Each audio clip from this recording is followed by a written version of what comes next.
आप अगर कपटी हैं, छली हैं, बेईमान हैं, प्रपंच हैं, जैसे भी हैं, झूठ बोलते हैं, निंदा करते हैं, चुगली करते हैं, गलत काम करते हैं, तो भी मेरा निवेदन है शंकर के मंदिर जरूर जाओ, शंकर की कथा में जरूर बैठो। क्यों?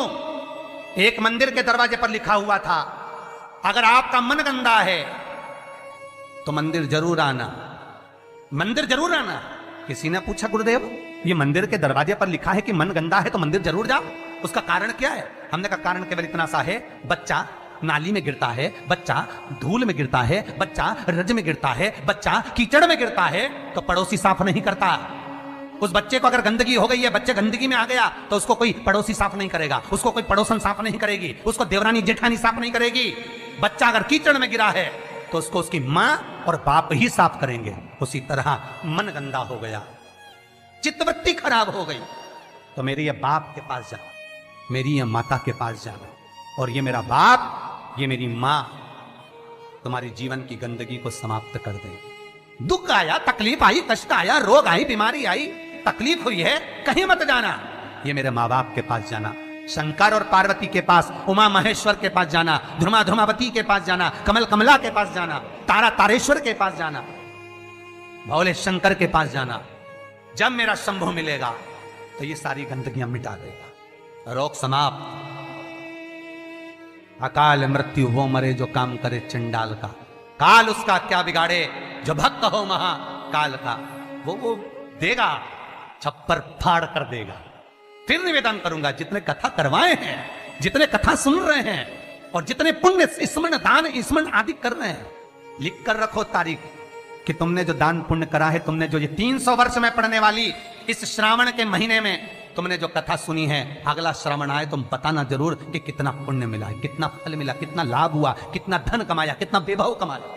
तुमने तो केवल कुबेरेश्वर महादेव के लिए दिया, तुमने तो केवल वृद्धाश्रम के लिए दिया, तुमने तो केवल गौशाला के लिए दिया, पर उसका पुण्य तुमने कितना कमाया, उसका लाभ कितना मिला। और मुझे बताना जरूर, फोन करके व्हाट्सएप पे लिखकर भेजना कि हमने जो करा था अगले साल यही तारीख, यही श्रावण का महीना, फिर याद कर बता कि मिला कि नहीं मिला, 4 गुना हुआ कि नहीं। वो शिव है, शिव शंकर है, वो तो मंदिर के बाहर निकलने वालों को तार देता है साहब, मंदिर के बाहर निकलने वालों। इतना सुंदर है। एक चरित्र आता है लिंग पुराण के अंतर्गत, एक सेठ मर गया, बड़ा कंजूसड़ा था, बहुत कंजूस, कभी जिंदगी में ना दान करा, ना पुण्य करा, ना सत्कर्म करा, ना भजन करा, ना कीर्तन करा। मंदिर की जगह को भी अपना बना लिया, सारी जगहों को घेर कर अपना बनाया, बावड़ी तालाब कुएं का पानी अपनी जमीन पर ले जाता। बहुत लालची था, बहुत लोभी, बहुत लोभी।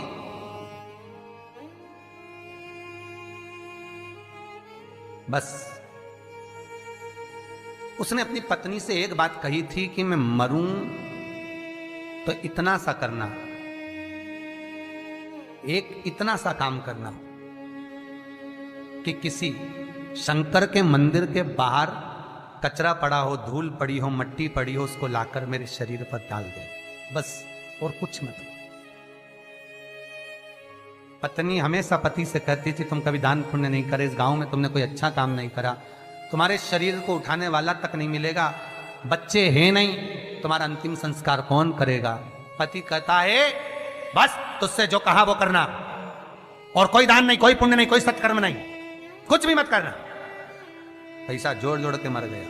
इतना सा कह गया, मरूं तो मंदिर के बाहर, शंकर के मंदिर के बाहर की मिट्टी, रज, कचरा शरीर पे डाल देना। कोई गांव के लोग नहीं आए महाराज, पत्नी गई, केवल मिट्टी लाकर शरीर पर डाल दी। लिंग पुराण कहती है भगवान शंकर के गण स्वयं नीचे आए, गांव के लोगों का रूप रख लिया, उसका अर्ची तैयार करे, शिवधाम अर्थात शमशान लेकर गए। तो पत्नी पूछती है तुम कौन हो? गांव के लोग तो आए नहीं, तुम हो कौन? शिव के गण कहते हैं भगवान ये तुम्हारा सेठ है ना, गांव में दान नहीं करता था, बाहर दान करता था, हम बाहर से आए। अच्छा, मेरे पति को शमशान तक ले चलो। ले गए। कहते हैं शंकर के दरवाजे की मात्र रज, मात्र कचरा, मात्र भूमि की मिट्टी शरीर पर पड़ी थी। शंकर शमशान के दरवाजे पर खड़े होकर उसका वेलकम कर रहे थे, स्वागत। कि पूरी जिंदगी भले तूने नरक बाड़े में निकाली, पूरी जिंदगी भले लूटने में निकाल दी, पर अंतिम समय सुधार लिया। अंतिम समय को सुधारने का भी एक क्रम हमारे शास्त्र कितनी सुंदर बात कहता है महाराज, कितनी सुंदर बात। 3 धनभागी हैं, 3 धनभागी हैं। पहले नंबर पर भीष्म पितामह, जो भगवान कृष्ण के दर्शन करे, जिन्होंने भगवान कृष्ण का बचपन से लेकर जवानी तक का दर्शन करा। दूसरे नंबर पर धनभागी हैं दशरथ जी महाराज, जिन्होंने राम जी के दर्शन करे, राम दशरथ जी के घर में जन्मे। कितने किस्मत वाले होंगे। और तीसरे नंबर के किस्मत वाले धनभागी हैं गिद्धराज जटायु, जिन्होंने प्राणों को त्यागा तो राम जी की गोद में त्यागा। शास्त्र कहता है इन 3 धनभागियों में, इन 3 किस्मत वालों में भी प्रबल किस्मत वाला है गिद्धराज जटायु। क्यों? क्योंकि भीष्म पितामह के प्राण छूटे जब कृष्ण सामने नहीं थे। दशरथ जी के घर में भले राम जन्मे, पर दशरथ जी के प्राण छूटे तब राम सामने नहीं थे। और गिद्धराज जटायु, जिसने जीवन भर मांस खाया, पर जब प्राणों को त्यागा तब राम को सामने पाया, डर गया। बचपन गया जाने दो, जवानी गई जाने दो, अधेड़ी गई जाने दो, पर बुढ़ापा मत बिगड़ने देना। बुढ़ापे में शंकर के चरण पकड़ लेना, शिव के चरणारविंद पकड़ना, मैं कहीं नहीं जाऊंगा। बीमारी भी दी है तो तूने दी है, सही करेगा तो तुम्ही ने दर्द दिया है, तुम ही दवा दो। मृत्युंजय है तू, जगत का भोलानाथ है तू, सबसे ऊंचा तू ही बैठता है।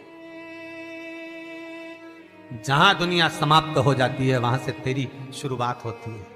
लोगों का जहां एंड होता है शमशान, वहां से वो शुरू होता है। जहां दुनिया का एंड है वहां से तू शुरू है।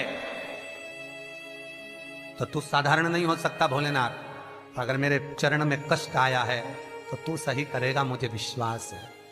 भरोसा रखना। रोज शंकर के मंदिर के दरवाजे पर बैठकर शंकर पर 5 बेलपत्र चढ़ाकर, 1 बेलपत्र उठाकर चबा चबा के उसके ही दरवाजे पर खा। घुटने भी सही कर देगा, शरीर भी करेगा। बस उस पर विश्वास, उस पर भरोसा। बस शंकर है और मुझे पूर्णता विश्वास है कि वो मुझे हारने नहीं देगा। तो नहीं हारने देगा, नहीं।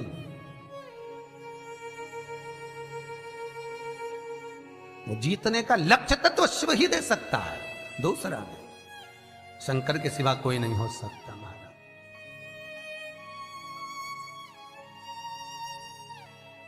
बस उस पर विश्वास,